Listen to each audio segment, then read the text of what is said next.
Happy Sunday, everyone, and happy 175th anniversary of Pioneer Day.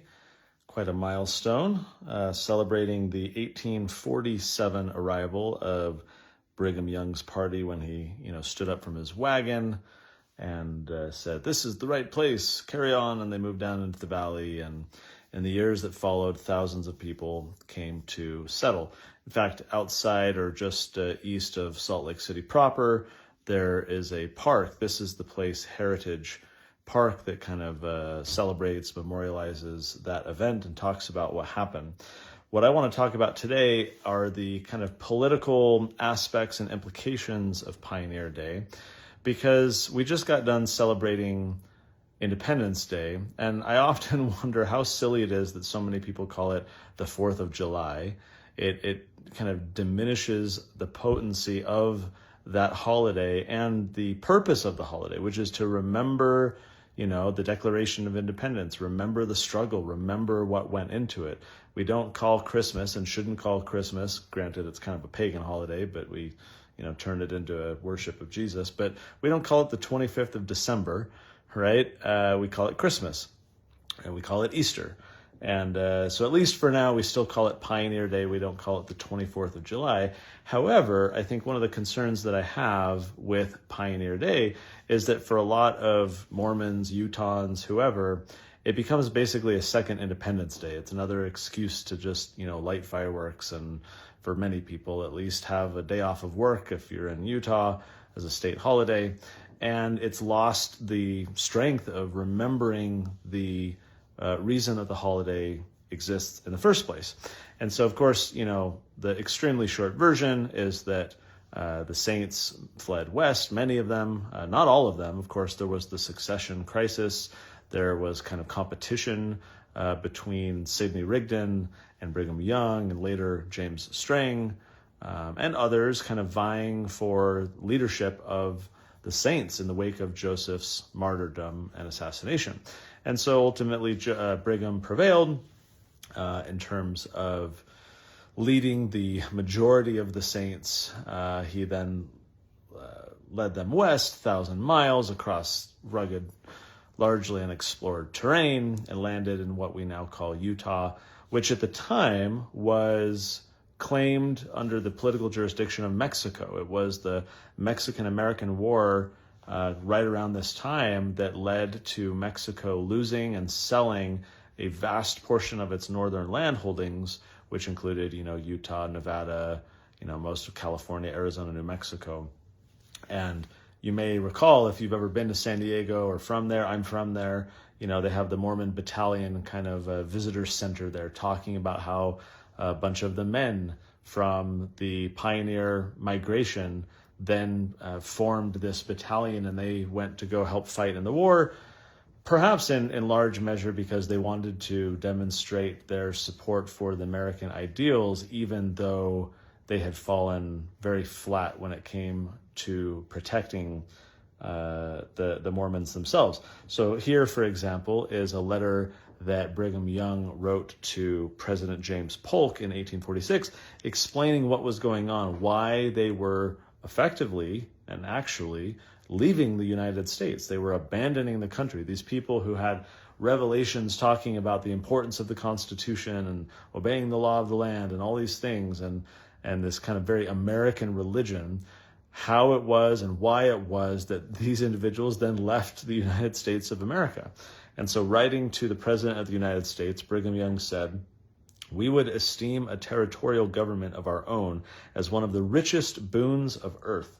And while we appreciate the Constitution of the United States as the most precious among the nations, we feel that we had rather retreat to the deserts, islands, or mountain caves than consent to be ruled by governors and judges whose hands are drenched in the blood of innocence and virtue, who delight in injustice and oppression." Of course, Governor Boggs in Missouri had issued an extermination order on information that Mormons were causing political and security problems, and the threat was overblown, but based on that information, he basically authorized the execution and assassination of Mormons, extermination order, which stayed on the books for many, many, many decades, well over a century, until it was finally rescinded. And so here's Brigham explaining to the President of the United States, like, look, like, we support the Constitution. In other words, we support the ideals of the government, but we don't want to be ruled by these corrupt individuals. And that was the problem, because even on paper, the law of the land purported to prohibit, murder and plunder and, beatings of innocent people, assault and the like. They could not rely on the locals or the governors and the judges to enforce those laws, because there was a lot of persecution at the time. And why is that? It's not enough, I think, to just say, Mormons were totally helpless victims and there was no reason behind the unjust provocation against them. They were a political threat. I mean, imagine if in your town, let's just pick an example, I'll say Muslims. Let's say a ton of Muslims start moving into town and they want to enact Sharia law. And tons of them start moving in. They're buying all the available properties. They're moving in all the apartments. They're running for city council. They're taking over these local positions. They get a mayor elected. And so how would you feel? How would you feel if these people from different culture, different religion, wanting to impose their version of the ideal upon your community? I think any of us would naturally feel skeptical, unsafe, uncertain, worried, perceive it as a threat. And that's certainly what was happening in the local areas. Here's all of these Latter-day Saints from all over Europe and elsewhere in the world flooding the kind of local jurisdictions, moving into Nauvoo, becoming the second most populated city in Illinois behind Chicago. Things are blowing up. And so the locals are like, what's going on? This place where I've lived all my life, what are we going to have, a Mormon sheriff, and Mormon judges and all these things? And there was a lot of misunderstanding about what the Mormons believed. And there was certainly a lot of rumors flying around about polygamy and the like. And so the locals were very concerned. Now, some of them chose to act out based on those fears and begin to tar and feather people and burn down homes and shoot people. And clearly that's not proper. But I have a measure of understanding, if not, sympathy or at least, understanding for the locals who were seeing their community totally change. And because of the misinformation and the ignorance, they interpreted it as a threat. And so, maybe we can understand that. And here's a quote from M. Russell Ballard that I think hits home. He says, "Our pioneer ancestors were driven from place to place by uninformed and intolerant neighbors. They experienced extraordinary hardship and persecution because they thought, acted, and believed differently from others. If our history teaches us nothing else, it should teach us to respect the rights of all people to peacefully coexist with one another." And I agree with that. Right? The lesson to be learned here is that it's okay to have these reservations and these concerns, but we of all people, having, our ancestors having gone through these experiences, should be all the more tolerant and supportive of people with different beliefs and different attitudes. What I always found a little hypocritical, though, growing up, or not growing up, but living here in Utah for the past 23 years, was the way that Utah treated polygamists. So the Republican Party was founded in the 1860s to fight what were called the twin barbarisms of polygamy and slavery. And that was basically the platform. So the Mormons were not looked upon favorably by many individuals in the upper echelons of government. It's why they struggled to get recognition as a territory. It's why their petitions for statehood were repeatedly denied. There was a lot of consternation over polygamy. It's the whole Reed Smoot hearings and all the rest. I'm sure you know.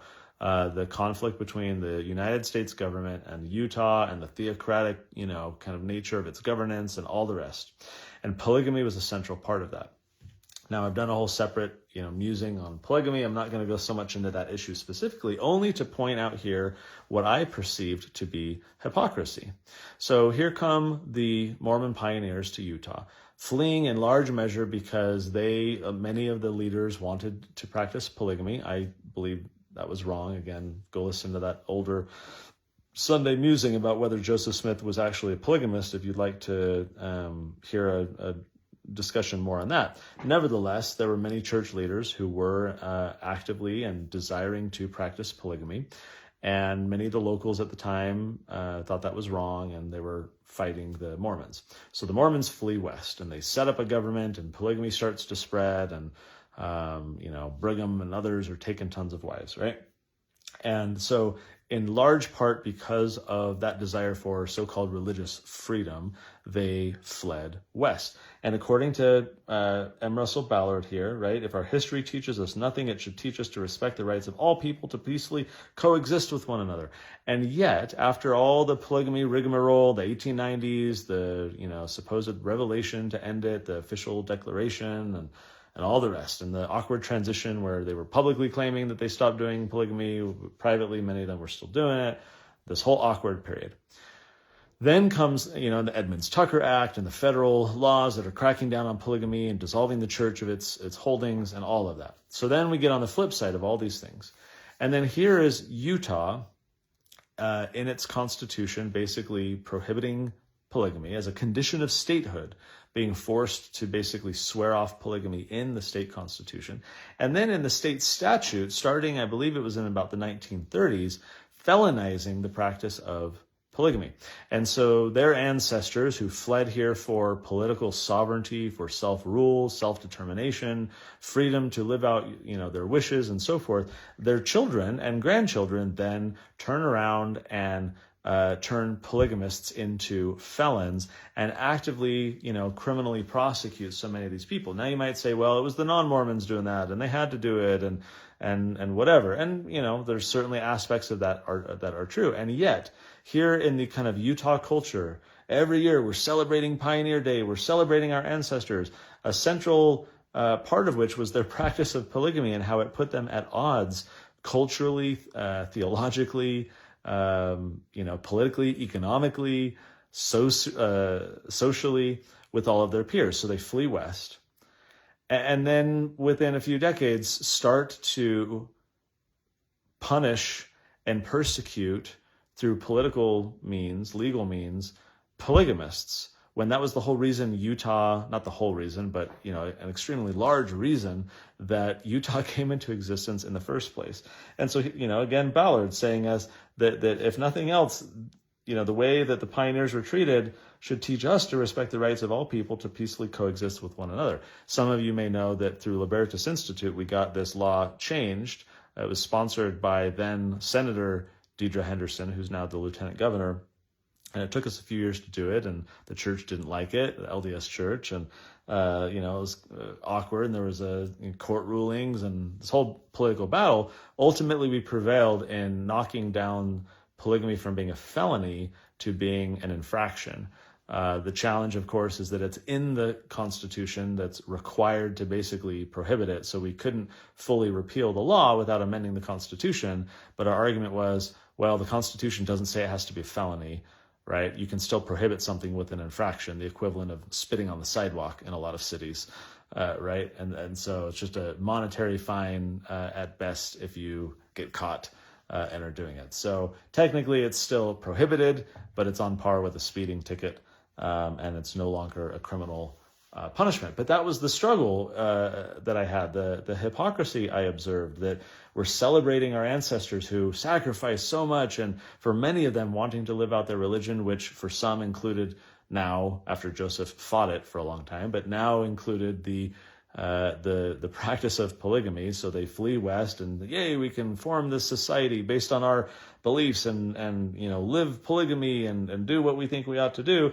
And then a short time later, they're now banning polygamy. Of course, they're pressured into it politically, but you might think that in decades past, that would have changed after, things kind of calmed down. But no, there were raids, the Short Creek raids, and many of the polygamists alive today can remember their, grandparents their grandfathers being, taken off to jail. And so this is a very vivid memory for a lot of these people. So I always found that a little bit hypocritical that we in Utah have this kind of polygamous heritage, for better or for worse, that is part of the cultural and political heritage in Utah of why the state came into existence, and yet turning around and continuing to persecute the very people whose ancestors, sacrificed so much to move here, to have the freedom to do, So at least in large part, that hypocrisy has been addressed by changing the law. Okay, the other thing that I want to share is this quote from, well, maybe I'll first say this. It's very interesting that here's Brigham Young writing to President James Polk, as I mentioned. And just 5 years later, this was in 1851, he has this quote: "I love the government and the Constitution, but I do not love the damned rascals who administer the government." And that's consistent with the letter he wrote to President Polk, which was, hey, we like the Constitution, but we don't want to submit to be ruled by governors and judges whose hands, he says, are drenched in the blood of innocence and virtue, who delight in the injustice and oppression. This idea of separating the ideal principles that they continued to support and reverence from the recognition that in this fallen world, they were, to be put in practice, these ideals, or, as the case may be, not put in practice by corrupt individuals, or in Brigham's words, damned rascals, who, in many cases were anti-Mormon back then, but, often not sympathetic to the plight of the Mormons, as when Joseph Smith sought presidential aid and it was told, I can do nothing for you, you're on your own. So I find that interesting. And of course, when the Saints move here, there's still very much this kind of reverence for the Constitution, but this rejection of the American government. They literally left the country and moved to Mexico, what at the time was considered Mexico, in pursuit of living their religion. Of course, as things changed and it became a territory and a state, then the Mormon colonies were established, where it was outside of the jurisdiction of the United States. And for decades since, polygamous, Mormons continued to live there. And I think that's where Mitt Romney's dad or granddad grew up, George Romney. And so there's a lot of kind of Mormon heritage from Mexico, both for the original pioneers and then the offshoots that went to go live in the colonies. So the pioneer story, that the pioneer day, is very much this recognition of the failures of the government to protect people's rights and to protect their safety. And it was this understanding that all of these kind of corrupt individuals failed the saints. They failed to live up to the ideals of the Constitution. And so there was this dichotomy between reverencing the ideas but rejecting the people who were in the positions of political power and responsible for supposedly protecting those ideas. And yet fast forward to today, and then you wonder, what does that cultural heritage look like? Does that skepticism still exist? Is there still this dichotomy between supporting the ideals but recognizing the corrupt and fallen nature of the state in, persecuting people and causing problems? And I think the answer is no. I think there's a reason why the CIA and the FBI and other government agencies recruit so heavily from BYU and other church schools. And it's not just the foreign languages and the missions and whatever. It's the submission to obedience. It's the desire to be a good law-abiding citizen, what now church leaders call good global citizens in the wake of COVID. That's why we have the NSA here in Utah, right down the road. I flip the bird every time I drive by because I find it so repulsive. But Latter-day Saints largely have become these sheepish, servile supporters of the government, thinking that we're patriotic, and so we won't rebel, we won't cause problems, we don't protest, and I don't know, that cultural heritage, I think, has been eroded when at the height of contention between the Latter-day Saints in Utah and the federal government. There was kind of this underground. In fact, John Taylor at the time, the president of the church, literally, quote, went on the underground and would hide in church members' homes because government agents were seeking out top church leaders to arrest them for violating the law. And so it was a very kind of chaotic time.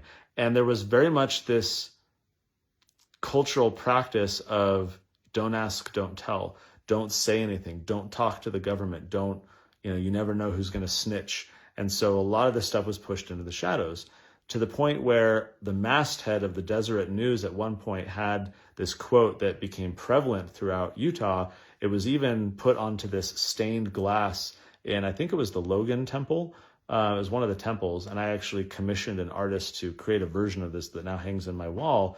And it says, how does it go? It says, saints, mind your own business. And so it was basically this kind of cultural tradition of like, be quiet, don't report to other people, mind your own business, live and let live, don't snitch on other people. And I find that very kind of libertarian, very laissez-faire for this brief period of time where the saints were recognizing that the government was a persecutor, not a protector. And I'm sure there are exceptions, and it depends on the issue, but largely Latter-day Saints don't have that cultural attitude anymore. If anything, it's an attitude of compliance, of support, not skepticism, of, almost this Romans 13-esque, submit to the law because it's this hallowed thing. And yet, just as it says in the Book of Mormon, over and over and over again, remember.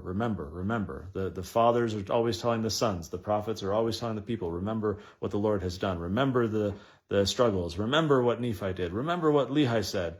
And the point of telling them to remember was to learn from those things, to apply them to their lives today. And so I think similarly, Pioneer Day is an opportunity to remember, not just to light more fireworks later in July and, whatever, but to remember what the early Latter-day Saints went through and what the government failed to do and what it also actively did to persecute people who were simply trying to live out the fullest expression of their faith. And by remembering, we understand that it can happen again today, that the government is persecutor and not protector, that it is an active threat, and that we should recognize it as such and not be so compliant and submissive and sending all of our sons and daughters to be recruited by Caesar to be part of its corruption. Okay, final part is this quote from Lectures on Faith. If you have not read the Lectures on Faith, I highly recommend it. It used to be, I believe, in the Pearl of Great Price until they pulled it out. Series of lectures largely given by Joseph, other church leaders, really delving in to understand faith, hence the name. And here's this quote. You probably heard it before, but I think it relates to pioneers. This is from Lecture on Faith number 6. This is Joseph Smith speaking. Let us here observe that a religion that does not require the sacrifice of all things never has power sufficient to produce the faith necessary unto life and salvation. For from the first existence of man, the faith necessary unto the enjoyment of life and salvation never could be obtained without the sacrifice of all earthly things. It was through this sacrifice, and this only, that God has ordained that men should enjoy eternal life. And it is through the medium of the sacrifice of all earthly things that men do actually know that they are doing the things that are well-pleasing in the sight of God. When a man has offered in sacrifice all that he has for truth's sake, not even withholding his life, and believing before God that he has been called to make this sacrifice because he seeks to do his will, he does know most assuredly that God does and will accept his sacrifice and offering, and that he has not nor will not seek his face in vain. Under these circumstances, then, he can obtain the faith necessary for him to lay hold on eternal life. So the first part is the part we're all familiar with, probably most of you. A religion that does not require the sacrifice of all things does not have the power sufficient to produce necessary faith into life and salvation. I take from that to mean that sacrifice has this noble purpose, and that when you look at people like the pioneers who had to walk 1,000 miles, without trains and planes and the like, this massive struggle, thousands of people dying along the way, the disease, the sickness, the malnutrition, and all the rest, the massive physical sacrifice, it was a spiritually ennobling experience for so many of them. And that sacrifice produced a very strong faith. So I was teaching some of the young men today in church, and I asked this question. I said, what would you think the pioneers would think of our level of spirituality if they were alive today? If they could see us today, what would they say? And no one in the class suggested that they would be proud of the level of spirituality they have, or they would be impressed or surprised or anything else. There was this agreement, one that I also agree with, that they would be kind of disappointed in how degraded we are in terms of our spiritual strength. probably in large measure because things have been easy. We haven't really had a struggle. The modern conveniences of our world have made our lives somewhat easy. There's temples that dot the earth. We don't have to think and sacrifice, hey, I'm going to go spend a 2-day trip to go to the temple and make it really special and go out of my way, take time off work and all the rest. It's like the convenience of everything means that we don't appreciate it as much, which means that we don't participate in it as much, which means that we lose that spiritual potency because it is not so much a focused part of our life. It's just there, and it's just normal. It's not special. It's just normal. It's what it is. It's part of the culture, part of our lives, and it's reduced of its kind of special status. And so, as I look at this, our religion according to Joseph, our religion has to have such strong sacrifice in order to produce faith. And so I wonder then, for us today, what that sacrifice looks like. And it's not a physical sacrifice, right? But, we've talked before about being a follower of the way and what that means to abandon the idolatry, to be focused so intently and narrowly on being a disciple of Christ and, not embracing the world and becoming part of, embracing its culture. I think those are our struggles. They're spiritual sacrifices. They're cultural sacrifices, truly being a peculiar people and rejecting the world. That, I think, is the hard thing for us. We don't have to walk across the plains anymore, so we have that going for us, but we are bombarded every day, scrolling on our phones and, peer and current events and news and all the rest with ideas and loyalties and affections that are at odds with Jesus Christ. And so I think that's where our sacrifice is, where our struggle is. What would the pioneers think of us today? They'd probably be jealous of, the luxuries that we have, but I can see many of them probably feeling like if those luxuries come at the cost of, my testimony or my spiritual strength or our community cohesion, I can see many of them saying, no, I'm good. I would rather have this strong sense of community and camaraderie and personal testimony and strong spiritual strength. It's kind of a trade-off. So I think that's our struggle today. I think that's where, as we celebrate Pioneer Day, that's where our test lies. I think we need to remember their sacrifice so that we can think about what ours is. We need to remember how those sacrifices strengthened their faith so that we can think about how, in order to strengthen our faith today, we similarly need to sacrifice. And so what are we sacrificing? We'll leave that as an open-ended question. What are you sacrificing? What should I sacrifice? What do we need to give up? What do we need to go through in order to attain similar levels of spiritual strength as our pioneer forebears? I don't think it's enough to just say, oh, look, they had that struggle. Let's remember it. Oh, shucks. Too bad for them that they had to go through that. That's not where the impact of learning from history comes from. The impact comes from remembering. What does it say in the Doctrine and Covenants? Not just to remember, but not just to remember, but to do, to act.